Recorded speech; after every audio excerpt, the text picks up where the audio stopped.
समान नागरिक संहिता की प्रासंगिकता आज क्या है, इससे पहले हम संविधान सभा के डिबेट्स पर विचार कर लेते हैं। संविधान सभा में कौन लोग लागू करने के पक्षधर थे, कौन लोग इसको नहीं लागू करने के पक्षधर थे, या किस परिस्थिति में इसको लागू किया जाए। तो संविधान सभा में यह पहले अनुच्छेद 35 के रूप में था। अनुच्छेद 35 के रूप में जब यह लाया गया तो इस आधार पर कुछ सदस्यों ने विरोध किया कि इसमें एक प्रोविजो जोड़ दिया जाए कि यह वैयक्तिक विधि को प्रभावित नहीं करेगा, परंतु इसका कुछ सदस्यों ने विरोध भी किया। नसरुद्दीन अहमद संविधान सभा सदस्य ने कहा कि इसको धीरे धीरे लागू करना चाहिए। मोहम्मद अली बेग नागरिकों की वैयक्तिक विधि को लागू नहीं करने की बात कहे। उन्होंने कहा कि यह टीपीए संविदा साक्ष्य विधि को कवर करती है, अर्थात वैयक्तिक विधि को कवर नहीं करती है।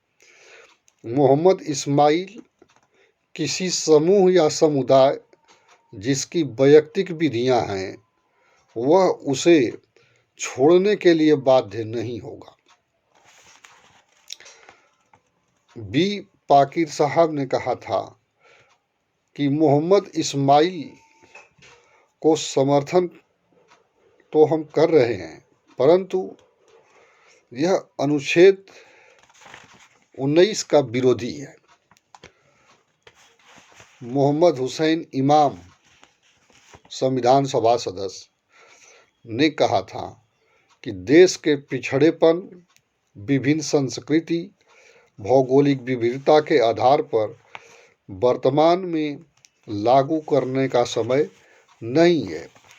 संविधान सभा के सदस्य के.एम. मुंशी ने कहा था कि समान नागरिक संहिता लागू होने से देश की एकता को मजबूती मिलेगी। अल्लादी कृष्णास्वामी अय्यर संविधान सभा के सदस्य ने कहा था कि धर्म के आधार पर विरोध जो किया जा रहा है वह उचित नहीं है। दीवानी विधि के सभी विभागों, संविदा, संपत्ति, उत्तराधिकार, विवाह और इसी के समान अन्य मामलों पर लागू करने का पक्ष रखा।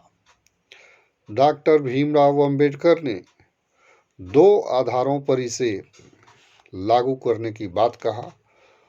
पहला, मालाबार में हिंदुओं मुस्लिमों पर मारू मक्कम थयम ला के रूप में यह लागू है, इसलिए मुस्लिम विधि को उन्मुक्ति देने का तर्क उचित नहीं है।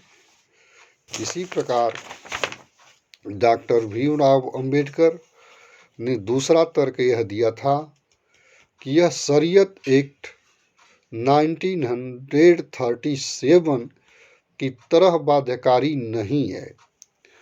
यह नहीं कहा जा सकता है कि राज्य सभी नागरिकों पर इसलिए लागू करेंगे क्योंकि वे भारत के नागरिक हैं। यह संभव है कि भविष्य में संसद उन्हीं को लागू करेगी जो इसके लिए सहमत हों। प्रारंभिक तौर पर यह स्वैच्छिक है। सरला मुद्गल बनाम यूनियन ऑफ इंडिया में सुप्रीम कोर्ट ने कहा था कि इसके लागू होने से अनुच्छेद 25 प्रभावित नहीं होगा। Syria, Tunisia, Morocco, Pakistan, Soviet संघ में धर्म का दुरुपयोग रोकने के लिए वैयक्तिक विधि का संहिताकरण किया गया है।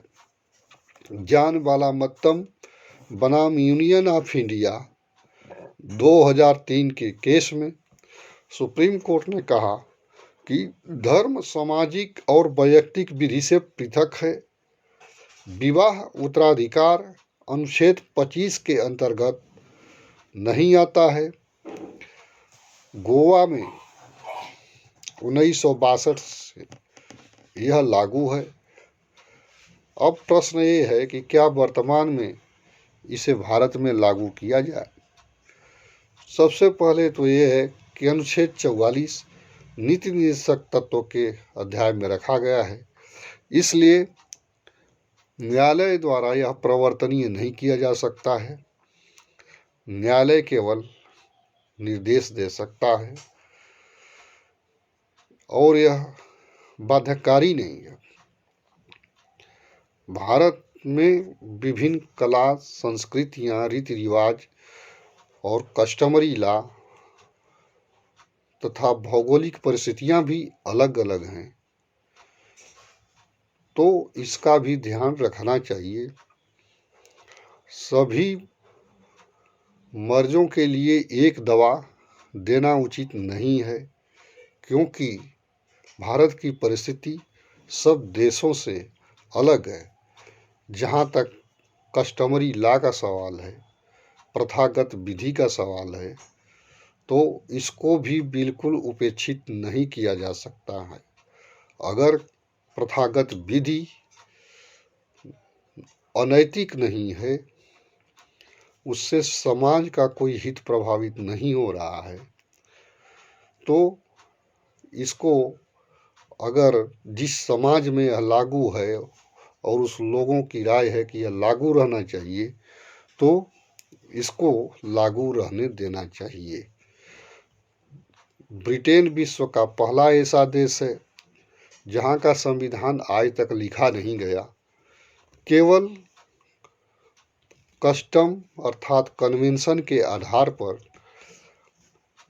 वह चल रहा है। वहाँ की जनता, वहाँ के लोग कस्टम को ही, कन्वेंशन को ही बहुत बड़ी चीज मानते हैं। तो कस्टमरी लॉ को बिल्कुल इग्नोर कर देना उचित नहीं है। लागू करने से पहले लोगों की राय ले लेना उचित है। जहाँ तक धर्म परिवर्तन करके दूसरी शादी करने की बात आ रही है, यही ज़्यादा मामले आ रहे हैं कि दूसरी शादी करके लोग धर्म परिवर्तित कर ले रहे हैं ताकि हम भारतीय दंड संहिता के दंडों से बच सकें। तो इसके लिए अलग से कुछ विधियां बना देना चाहिए कि दूसरी शादी करने के पर्पज से अगर कोई धर्म परिवर्तन कर रहा है तो उसको कठिन से कठिन सजा दी जानी चाहिए। और जब तक समुदाय या जनता अपनी पूरी राय नहीं दे देती है, सहमत नहीं हो जाती है, तब तक इसको लागू नहीं करना चाहिए। आज भी लगभग आधी जनता बिलो पॉवर्टी लाइन चल रही है, तो ये हम नहीं कह सकते कि बहुत हमारा समाज आगे हो गया है। इसलिए इसको लागू करने में बहुत जल्दीबाजी नहीं करना चाहिए, वो भी विशेष करके पर्सनल लॉ के मामले में। धन्यवाद।